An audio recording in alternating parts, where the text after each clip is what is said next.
Hello everyone, my name is Gabriel. I'm still healing from Kitty's attack. She got my ear pretty good. Anyway, Splatoon 3's DLC Side Order officially launched 2 months ago on the 21st of February CST time. So now that I've played through it and nearly 1000%ed it, I'm ready to talk about it. First things first, to access the hub area of Side Order, you have to go to the train station in either city. There, you can select Inkopolis Square. Once you do, you're greeted with the familiar scene from the release date trailer, your Inkling or Orkling character riding the train and falling asleep.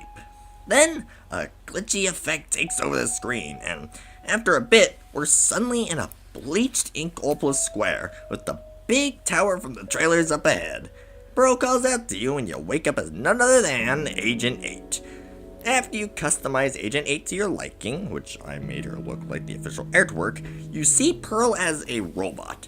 She says she doesn't know where Marina is, reminds you of who she and Marina are, and then sets off with you to find Marina. Entering the tower, you are met with a bunch of bone fish. You magically gain some dualies and defeat the fish. I can't kill them. I am so sorry.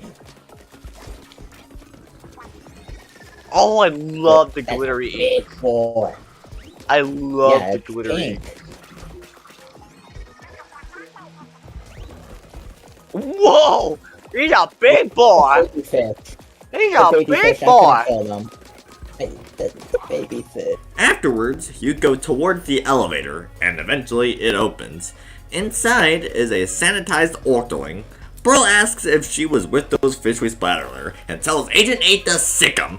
She states that she isn't with them, and inside the elevator, she introduces herself as Ait. Ait. Ait? Ait. Ait. Ocht? Ocht. Ocht? She says that she knows Marina, and that they go way back, much to Pearl's surprise. She also says that she calls those fish gelatins. Then she gives us a color chip, which are basically upgrades that you put into a pallet, which holds said color chips.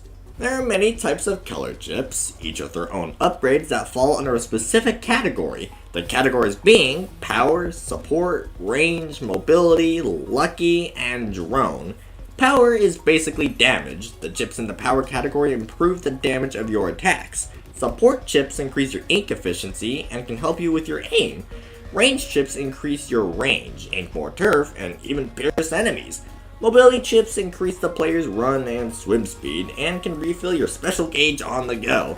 Lucky chips increases the chances of items like armor and ink refill item spawns and can spawn lucky bombs, which sometimes spawn when an enemy is splatted, which can then explode to splat other enemies. Drone chips boost Pearl's drone abilities in multiple different ways, like damage boosts and granting different types of specials. You can work on getting an even amount of each chip, or you can get a specific group of chips depending on your weapons, such as power, which would make rollers a menace. I often found myself having to think, what is the best chip to choose based off of what weapon I'm using and what my style of play is? Damage rate and blast radius is good for the blaster. Range and fire rate is good for the minigun, etc. The elevator takes you up one floor at a time, and each floor is randomized each run. There are 5 different modes to sink the 8-ball, escort the tower, protect the zone, destroy the portal, and defeat the fleeing foe. Protect the zone is basically the splat zones from Anarchy Battles, and you have these sprinkler guys who fly and spout ink to deal with. Your goal here is the same as the Anarchy Battle splat zones. Cover the zone your ink, and keep it covered for a certain amount of time. Escort the tower, you have a small tower. You have to shoot to make it move, and you need to get it from point A to point B. And you'll have enemies that try and stop you, of course. Destroy the portal has orbs that spawn enemies, and you have to shoot and destroy all the orbs to beat the floor. Sink the 8-ball, you have to shoot the ball to a platform while defending yourself against the enemies. Defeat the fleeing foe. God, I hate the whalefish. These enemies will run away the moment they notice you, and you have to try to splat all of them while dealing with the regular enemies. This makes you have to really plan here, like throw a bomb on one end, then meet them when they run the opposite direction and splat them. These are all quite fun modes. Destroy the portal is the easiest, I think. Don't rush it, make sure you clear out the enemies, and destroy the orbs. It gets much easier to beat when you have plenty of chips. There are also different difficulties: easy, normal, hard, and rigorous. And dear god, rigorous splat zones is a nightmare. It's back and forth, and back and forth. Make sure to use the pearl claw. Watch out for the sniper. Make sure to get rid of the stupid Twizzler. There are also multiple maps for each difficulty, and I still don't think I've seen every map. So that adds not only to the replayability, but the difficulty, as the maps for the harder difficulties are usually much harder than the maps for the easier difficulties. After you beat the 10 floors and reach the top floor, you are met with Marina. Except now she's big and evil. She says a little speech before you battle her.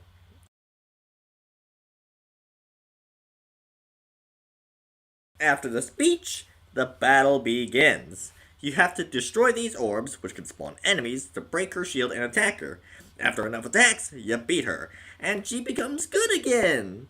Yo, what's up, Marina? Ugh, that a pearl? I don't even want to know what that goopy. Then Order reveals himself to be the one pulling the strings here. What in the? Grayscaling interrupted. Into is confirmed. Disorderly. Classifying as. Who's this fool? I am Order itself. A consciousness generated from the process of many. I am now fully realized that therefore have no further use for a host vessel. All things will be converted to memory. Whoa! Then, boom! You, Pearl, and Marina are all blown off the tower to the ground. The text Splatoon 3 appears, then the screen goes white and shows the text Side Order.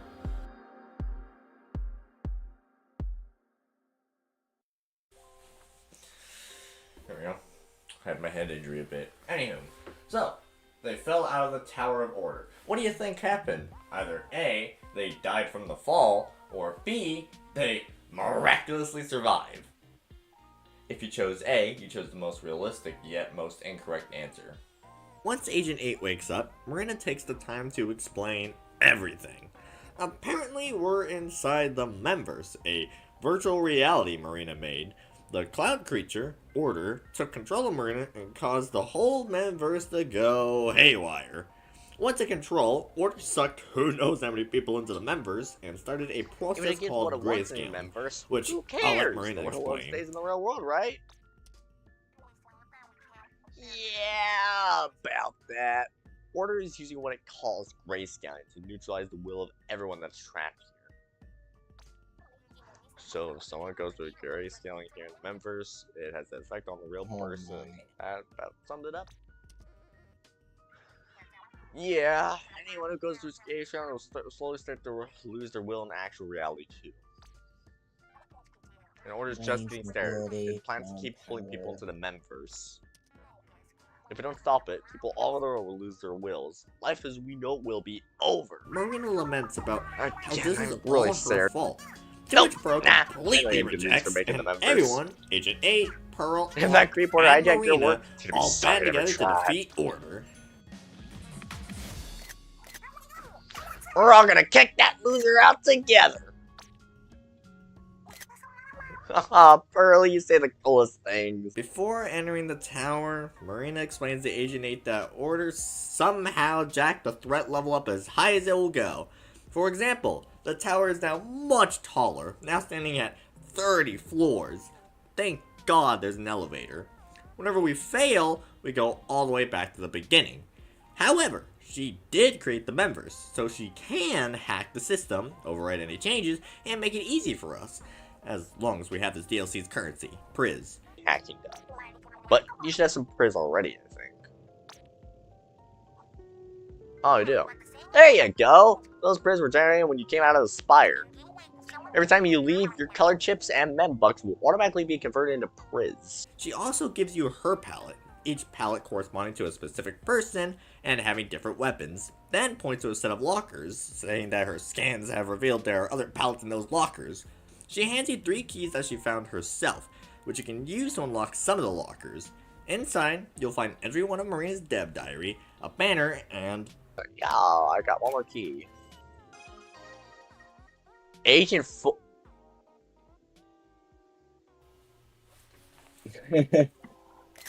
Agent 4? Is Nintendo actually gonna do something new and unique with them since they were basically a copy of Agent 3 and Splatoon 2? They became sort of the forgotten agent. Well, before we delve inside the tower, taking a moment to read the first page of Marina's dev diary reveals a bunch of lore stuff, which I won't really go into here, but all the pages basically reveal info about the progress of the members, Off the Hook's world tour, and even a bit about Oct. Inside the tower, you'll enter the elevator to see that Marina will now be joining us too. She, Pearl, and Oct will occasionally converse in between levels. Moving on to the tower itself, as Marina said earlier, there are now 30 floors, with 2 boss fights and the final boss, Order. The standard enemies throughout each level become much easier to defeat the more chips you get, but before you're powerful enough, it's best to take it slow. Don't rush the enemies, focus on clearing them out first, especially with the portal levels. The zone levels can get pretty hard too, as these guys spawn in often now. They don't really attack you, they just spout ink everywhere like a sprinkler. I make sure to clear out any enemies and wipe the sprinkler guy out. However, some of the zone levels have 2 zones. I just repeat the same process, but when I splat a sprinkler enemy, I quickly run over to the other zone so I'm prepared for the next sprinkler. It works because each time those guys spawn in, they always target the other zone instead of the same one. So even if 2 or more spawn in, you can kind of follow along like a rhythm of sorts. Rigorous, which I mentioned earlier, is now available, and there's also bonuses and dangers. The rigorous levels can be great and even fun challenges when you have plenty of chips, and can be really good for grinding any specific enemies. Bonuses give you the chance to earn extra membucks upon beating the floor, either by adding a challenge / restriction or giving you a color chip saturation, which basically gives you a ton of the same tone of chips, and you can play around and unleash mayhem with this. These are fun little breaks, especially in the later floors like floors 15 to 29. Having to constantly be focused, attentive, and not make too many mistakes gets tiring. So these floors are just nice to blast through and show these fish who's boss. Danger levels pop up from time to time, and there's always a restriction of some sort. And if you decide to skip that level, it has the chance to pop up more often. I usually attempt a level with a danger when it's easy or normal difficulty, but I only do the hard levels with the danger when I'm confident I have enough chips. Because of that, also adding in the fact that it could pop up more and more if you skip them, it adds not only difficulty, but a sense of unease and tension. Oh my god! I'm so dead! First go around. Oh, yeah. Did I forget to mention that when you fail, you not only restart from the very beginning again, I regret also lose choosing all rigorous. your chips? Well, one upside is that your chips are clear to Priz. That's nice. Before entering the tower again, I paid Marina to perform some hacking, only on extra lives, but that allowed me to enter the tower with 2 lives from then on.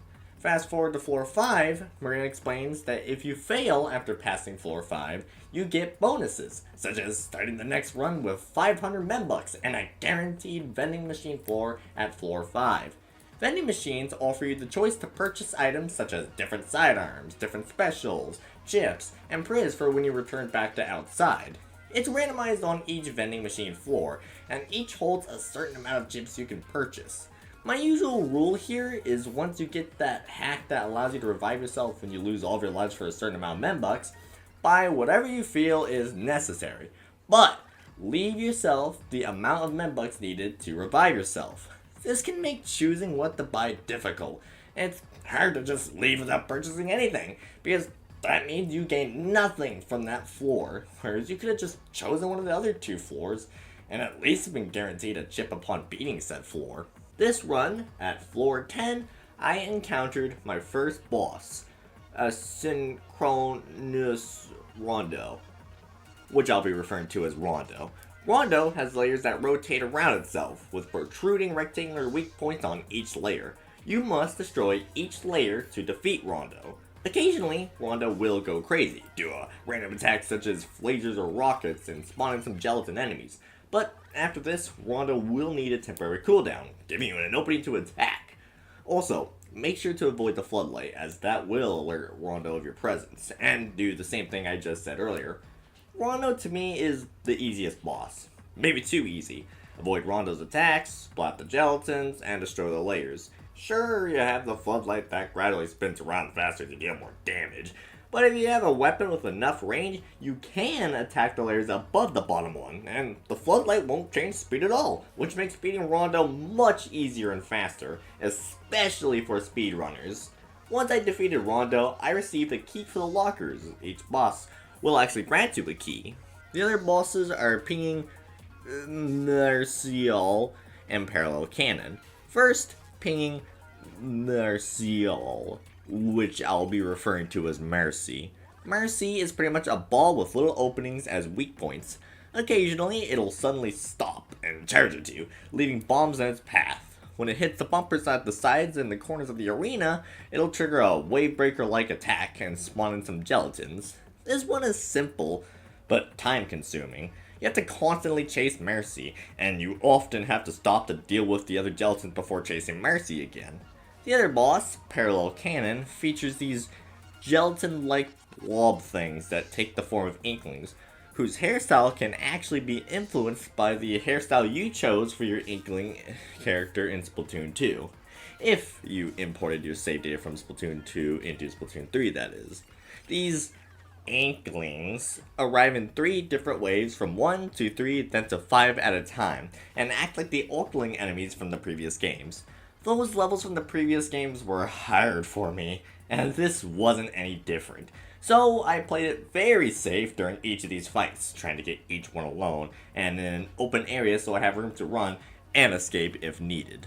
Eventually, on my 6th run, I made it to the top of the tower, and met up with Order once again. Marina does this whole speech thing, which, again, I'll let her do the talking. Peaceful world. Reasons to oppose this include error. No reasons found. The tutorial boss. I can't deny this, that a chaotic world's an unstable one, but that uncertainty can tire you out or make you scared of what tomorrow might bring. There have been times where I wished everything could stay the same forever. Sometimes when colors clash and mix, you end up with mud. But every now and then you get to see a beautiful rainbow. And in the end, that's a gamble I'm willing to take. With Pearl, Nate, and Ike, and everyone else. This world's architect, my creator, would deny me. Illogical, irrational, error, unrecoverable mentality error has occurred. The sentence for interruption of orders, sorry, I couldn't read that. Oh my god. Once your speech is done, you finally get to fight Order, who's now taken the form as Overloader, and put up a shield. You have to destroy these portals, which will spawn gelatins. Well, that seems easy. That's not all. Overloader will attack you with 3 specials at random. Killer Whale, Reef Slider, Chunks, and he'll throw his tentacles up. So, when you're in the way, he'll go flying. Be sure to use Pearl to fly to safety. It will always head in your direction, so I found it best to just drop whatever I was doing and run, as I'd take too much damage otherwise. Once you destroy the portals, his shield will break, allowing you to attack him. Attacking him enough will initiate the next phase, Phase 2. Phase 2 has more portals that now move, and Overloader will attack with specials more often. Basically repeat what you did with the previous phase, and his shield will break. However, when he attacks, I still feel it's best to just run. The damage you take makes it not worth staying to destroy a portal. Phase 3 features even more portals, which also move. B, Overloader now attacks I'm a dumbass! When his shield breaks, he attacks so frequently that most of the time you can only get a few shots in before having to run. Keep doing this. It may take a while, but it's less likely you'll die this way. Once you deal with all 3 phases, he'll decide Screw it.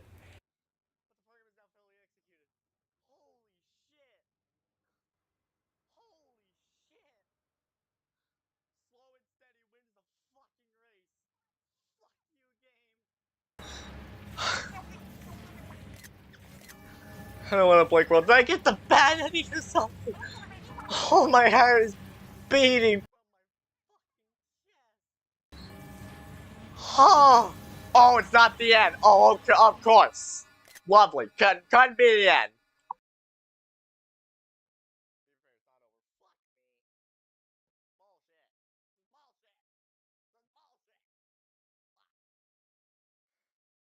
However, it's not over yet. But first, press this button a bunch.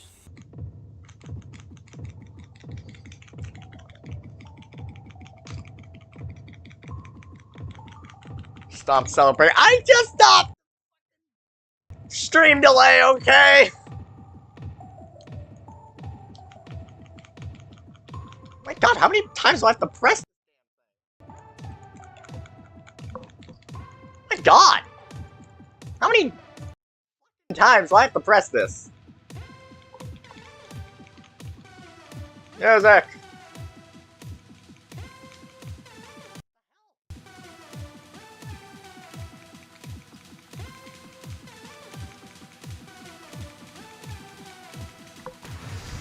There we go.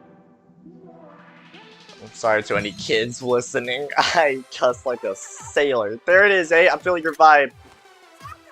And Marina, your backing track slaps. I was here. Don't bet on it quite yet, because I only got one life. I've only got one life left. I'm so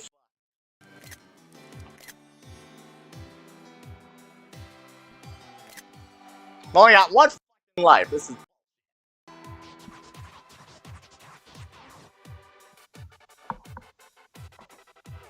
your fish. You can do. I got one life. Happiness and stasis, unchanged forever. You kidding? We're still on tour. Sir, final phase is easy. You said the freaking phase. This previous phase was easy. That was insanity.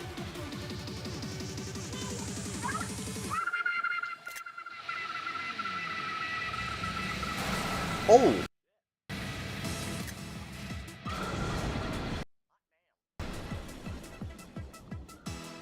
You get max chips. Does that mean I get max lives or something? Because that would be really nice. My limbs are self-animating. Why? This is that time my brain is undivided errors occurring. That's what you dreamed at some point. Even you can't stand it anymore.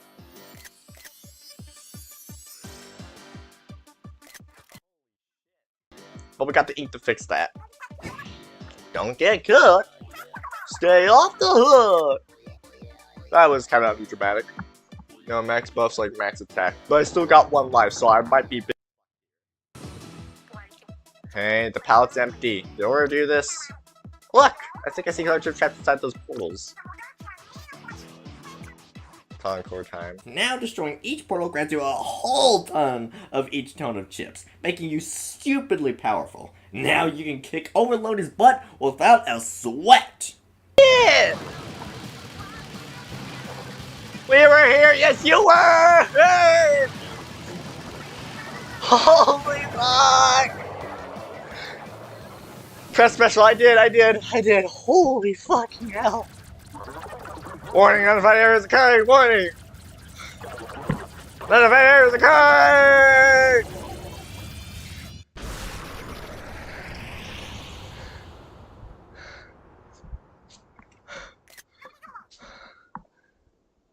Wait, what? Wait, what's that? It's so cute! You ruined everything! You ruined everything! It was so close!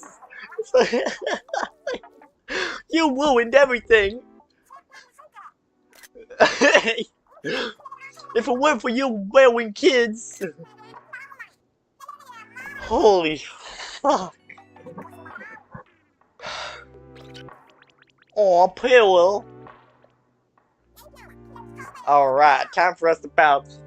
Oh boy, it's it's the 4-year-old. Holy fridge.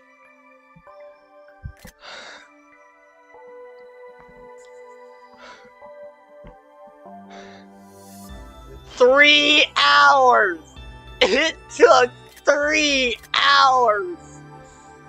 And that's it. Dot.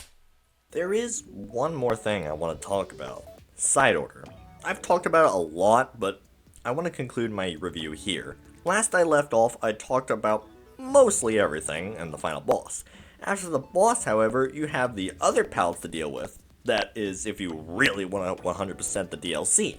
Each palette having a different weapon, special, and sidearm. So you might get power chips for one palette, but range chips for another. Agent 8's palette is a special case. The more hacks you have, the less chips you can have. If you want to 1000% the DLC, you need to discover every chip in their info bits, same with the enemies and bosses, unlock every hack, and purchase all the items at the shop. You slowly unlock each palette by beating the bosses on floors 10 and 20 with each palette, acquiring the keys from the defeated bosses, and using those to unlock each locker. Over time, you'll unlock every locker and receive each palette.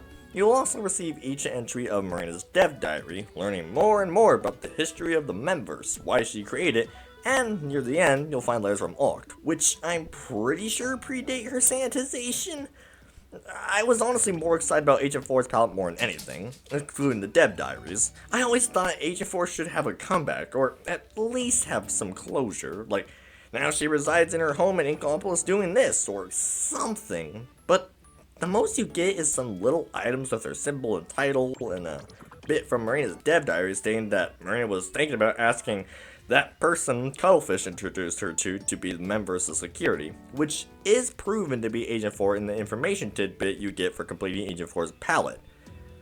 After that, there's nothing else. This bugged me, and it still does. I wish Agent 4 could have been in side order in some way, or at least, like I said before, giving closure. Oh, and smallest grows to like you in the end.